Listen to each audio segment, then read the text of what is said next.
conspiracies that came true. What do you guys think about sunscreen? It's been on the news a lot lately about sunscreen. What are your thoughts? You're the closest to a doctor. Sunscreen is good for you. I know you're going to show me something that, oh, look at this. Dr. Oz said sunscreen is bad for you, but sunscreen is good for you. You will get skin cancer if you're constantly out in the sun. You should look on sunscreen.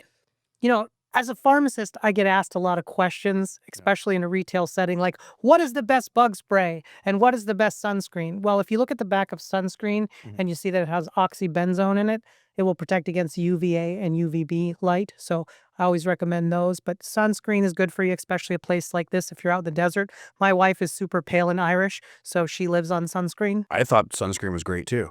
I slather up my kids on it. I always had it on growing up on the Jersey Shore. What about you?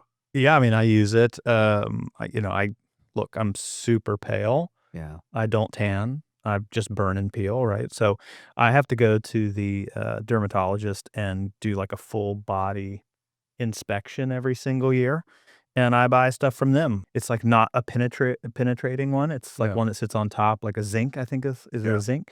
But it's like a zinc one that actually rubs in pretty well and doesn't like make you look like, like you're wearing white makeup or whatever. But look, I don't know anything about sunscreen. I just use it because I'm told that, I'm going to die. Otherwise, we're going to die. Yeah. Sunscreen. And this is why we're going to do conspiracies that came true, because I did a little research on sunscreen, and sunscreen became commercially available in the 1940s. And since the 1940s to current, melanoma incidences in the U.S. has increased tenfold. And in fact, it's getting worse.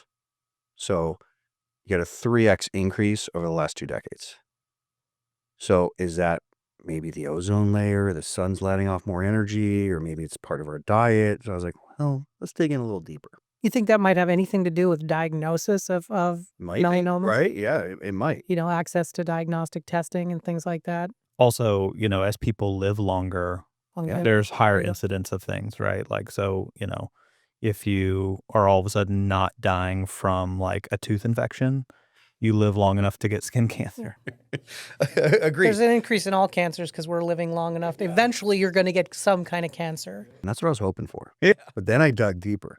And oddly enough, there's no studies of whether or not, zero, that I could find of does sunscreen increase the likelihood of cancer. But the FDA in 2021 did a review of all the ingredients. And out of 16 ingredients typically found in sunscreen, only 2 were deemed and recognized safe and effective. That's your zinc oxide and titanium dioxide. Everything else is not safe for you, and it actually gets absorbed into your body. We've been doing it since the 1940s, and no one's freaking even tested it to say, hey, is this stuff good for us? They're lathering up the kids. So then I looked into studies with those other ingredients. And it looks like, based on a lot of data on different sources, about 88 to 90% of the sunscreen on the market right now is deemed unsafe, which is really scary considering it. My kids are super pale too, at least 2 of them are. And I was lathering them up as of last year. Yeah, that's a huge number. And it's huge. You use like the drugstore variety, or you were. Yeah, this is like Banana Boat and all the top brands. I'm like, oh, this one's better, right? And you buy the more expensive one, and it says, whatever, 50%, 75% protection. And some of the lab studies have shown in some of these other ingredients that in rats, it promotes breast cancer, which is a cancer. It disrupts hormones in animals affecting thyroid, hormone regulation, high toxicity with ingredients with people that use it over and over. Aerosol sunscreens are extremely dangerous when they consolidate in the lungs. Benzene, is that what you just mentioned? Oxybenzone is one of the active ingredients in it. This is benzene, so I don't know if it's the same. Yeah, but this is the thing, is like you're reading this, and depending upon where your sources are and where you're looking at stuff. This is the FDA. You have to, if you look at a product and you say, okay, this is all the potential side effects of said product. It matters like whether you're whether there's systemic absorption of that, whether you're putting it on topically, what you were just talking about. Yes, obviously, if you spray aerosolized sunscreen into your mouth and in your lungs, then you're going to have some negative side effects of it.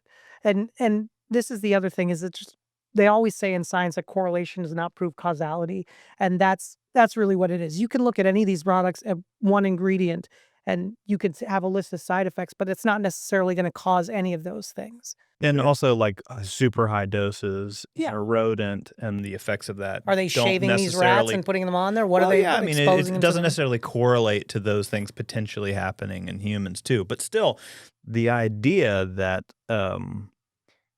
somehow we know more about how these chemicals affect reefs than we do how they affect Yeah. humans Yeah. is kind of wild, because it's been like the last 2 decades they've been studying how these sunscreens affect reef and reef life, but we have not been doing studies on what they do to humans over a long period of time, which is wild to me. Only studies that I could find is like, does it work? Does it reflect UV rays? And like the last one, just to finish my thought, was on the benzene. It causes leukemia and blood cancers, which I had leukemia. Did you eat a lot of sunscreen as a I kid? did.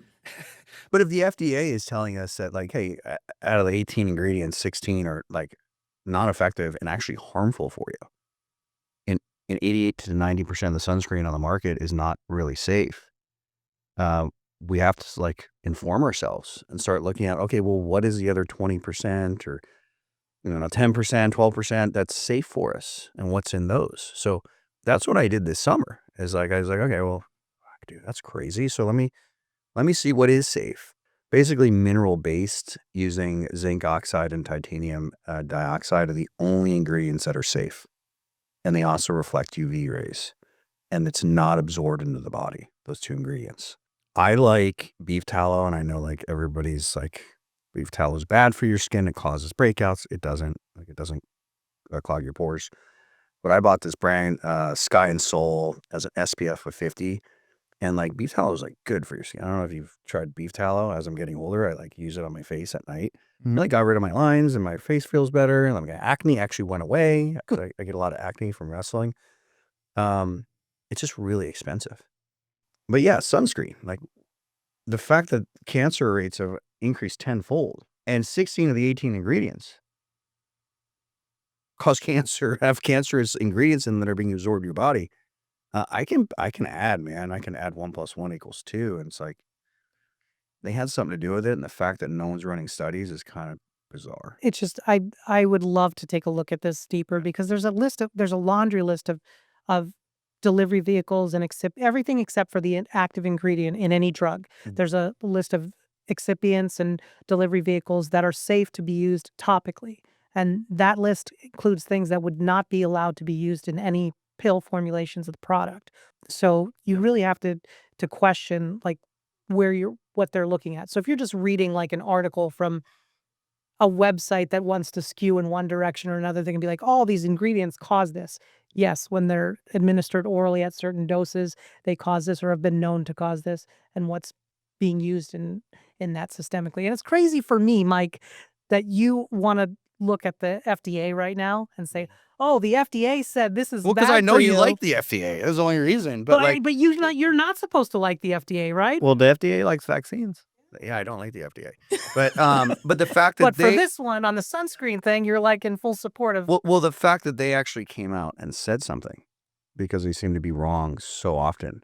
And maybe they're wrong on this, but then you look at the actual ingredients through other studies, and they do cause cancer. And you're getting cancer-causing ingredients that absorb into your body. You're lathering on your body, and you're having the sun bake it into your body, into your skin, under your little 2-year-old. And you're telling me, I don't know, I have to see more. Like, I'm not using that shit, man. I'm just like, I'm done. Well, we have options. And we have options, which is great, because like, I don't know if like we'd had options 10 years ago, 20 years ago. But it's a conspiracy. There's a bunch of people I remember 20 years ago that don't use sunscreen, just go natural. I'm like, these people are insane. They're all gonna have skin cancer, right? And they were right. And And I'm not my 100% crazy uncle was right again. I'm not 100% sure about Yeah. this either, but wasn't there titanium dioxide? Weren't they complaining about that in talcum powder Yeah. for like, yeah. So the one ingredient that is safe to be used as a sunscreen Shouldn't be in talcum powder because of absorption into the lungs, or microparticles of it getting into the lungs. So you really have to question, okay, this one's safe to use topically, but then some of the other things are probably This because is why I don't trust the FDA. okay. So that's the conspiracy theory that came true.